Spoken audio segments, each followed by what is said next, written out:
This afternoon, the wheels feel like they're coming off of Donald Trump's presidency on the policy front as well. On the domestic side, immigration, fresh off a stonewalling from Congress over the wall budget, and amid a biting effort to keep his Senate GOP ducks in a row and declaring a national emergency, Trump's Secretary of Homeland Security getting an earful on the Hill from the newly Democratic-led House Homeland Security Committee.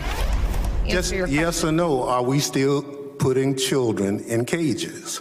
To my knowledge, CBP never purposely put a child in a cage if you need a cage like this. I've seen the cages. I just want you to admit that the cages exist.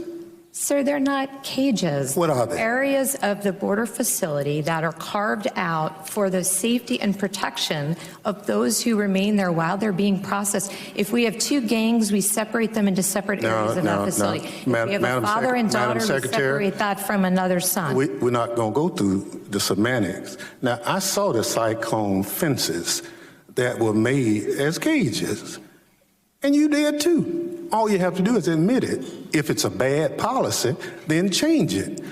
But don't mislead the committee. Do not mislead the committee. When you're debating what the definition of a cage is, you're losing. As Trump struggles with immigration policy here at home, his pursuit of a Nobel Peace Prize looks decidedly out of reach. Just 5 days after a nuclear summit collapsed, we learned about new satellite images that reveal North Korea's rapid rebuilding of a major long-range rocket site it had claimed it was dismantling. Researchers insist the recent activity is consistent with preparations for another test, perhaps of a long-range missile. Here's how Trump responded this afternoon. The relationship is good. I would be very disappointed if that were happening. It's a very early report. We're the ones that put it out. But I would be very, very disappointed in Chairman Kim, and I don't think I will be, but we'll see what happens.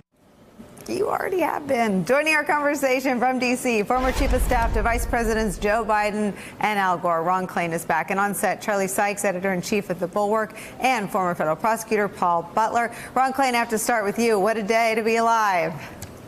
Yeah, you know, what's interesting, Nicole, is all White Houses face times of difficulty.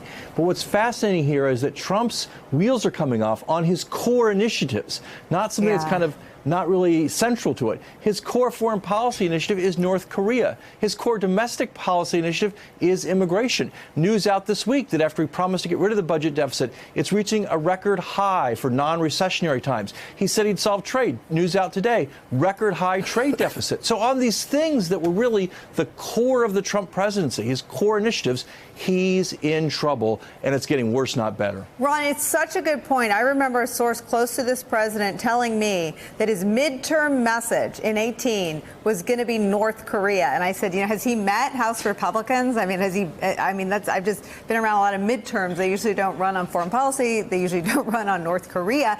And he hasn't done anything yet. So you're right in terms of how far this has slipped out of the president's fingers and out of his hands. None of it seems put back in the toothpaste tubable. No, I mean, look, I think that the situation in North Korea seems like it's getting worse. The president went very far out there to kind of embrace Chairman Kim and obviously has no results to show for that. In fact, situation escalating. The immigration thing, today's hearing with Secretary Nielsen was probably just the first of many to follow. That will be more and more bad news. And as I said, budget deficit up, trade deficit up. It's hard to see how the central projects of the Trump presidency can be resuscitated at this point in time. And Charlie, whatever you think of Trump's policies, his voters, as Donnie said, they voted for him. They voted for that whole package. But the whole message was undergirded by a competence message. Right. I'm a business guy. He flew around Iowa in his chopper. He projected an image of success that is not real and that is being revealed as a fraud in the failure with which his government is running the federal levers of power. So the summit in Hanoi could have been worse. He could have made a terrible deal. He didn't do the right thing by walking away. However, it was a diplomatic fiasco because he went in unprepared. He went in unknowledgeable. He went in a way that he really did expose the fact that we've all known he's a terrible negotiator. You know, he does not know how to do the art of the deal. And I'm really glad that Ron is underlying those two other stories, the explosion of the debt under a Republican president, the explosion of the trade deficit. These are not promises kept. This is the key thing, that he made these promises, he's following up on these promises, and it does go to this core sense of, is Donald Trump's whole image as the business guy who can cut the deal and is competent, is it being undermined here? It's like Donald Trump, my brand is fraud. Well, it's been all along, it's been branded as been fraud. And you see in the polls, there's still some people who are believing it. I mean, you have 35% of Americans who can be told anything they have not figured out. And Donald Trump has figured out that if you just keep saying it over and over and over again, if you keep telling the same story, that a certain portion of the electorate will believe it. But that Quinnipiac poll also showed when you have 64% of Americans, 2/3 of Americans believing that the President of the United States committed crimes, felonies, before he became president. That is an extraordinary moment, and that ought to bother him. And clearly, the president doesn't keep his emotions in check. We see him wailing on Twitter all day, every day, so it must. What do you think about this hearing on immigration? It would appear that they want it both ways. They are not proud when they have to stand before God and country and admit that they put children in, yes, cages, things with wires that keep gangs separate from one another. And I didn't understand what she was saying about a father and a daughter and the brother. They're called cages. I mean, is she facing some real oversight here, or is she simply sort of explaining away what is policy that's being said at the top?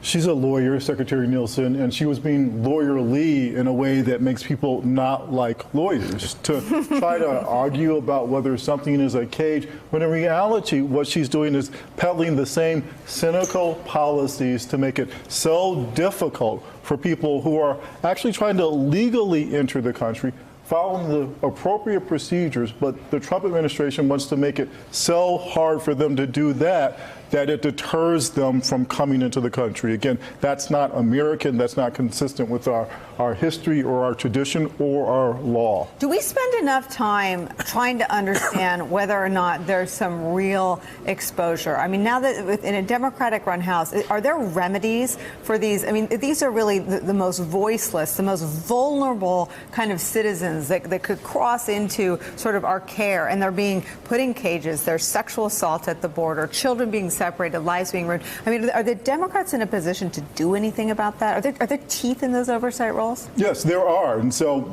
now they're seeing a lot of subpoenas that the Trump administration is saying, well, we don't have to respond to those. Well, actually, as a matter of law, they probably do. So there's a tension between Congress and its need to address appropriate oversight and the White House and its desire to have confidential communications. What happens typically in other administrations is that they work it out. They negotiate, the White House does with Congress. But this administration is upending so many norms that these issues will probably go to the courts. Ron, I want to ask you about this, and just in this vein of no one was prepared for sort of not the inhumane treatment, because you can make those arguments around immigration. They're always emotional. But this is where an administration that is both cruel and incompetent was really let loose to do the most human damage. What are Democrats sort of prepared to do to pull this back into where we at least have a policy debate and we're not worried about children being ripped out of their parents' arms? Yeah, look, I think that it's very important that Democrats continue to press hard on this issue because, as you said, this policy is still going on.